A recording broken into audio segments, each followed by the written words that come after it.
কেউ যদি আপনার সাথে অনেক বেশি কথা বলে, আপনি তার সাথে মিশে যান, একেবারে বাচাল হয়ে যান। অথবা তার কথাগুলো মনোযোগ দিয়ে শুনুন। যদি একেবারেই ভালো না লাগে, তার সাথে ভদ্র আচরণ করে ভদ্র ব্যবহারের মাধ্যমে দূরে সরে যান।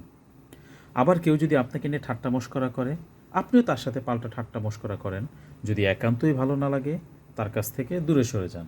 কেউ যদি আপনার সাথে হাসাহাসি করে বা আপনাকে নিয়ে হাসাহাসি করে, আপনিও তার সাথে হাসাহাসি করেন, মন খুলে হাসুন। যদি ভালো না লাগে, তার কাছ থেকেও দূরে সরে যান।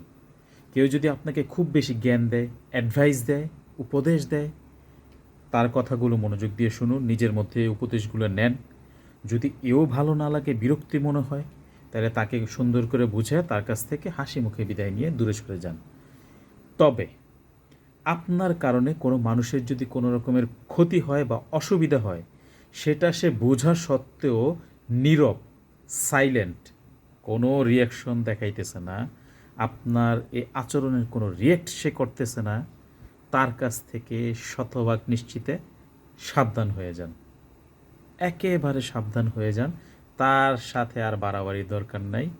যতটা পারেন নিজেকে সেফ রাখার চেষ্টা করেন।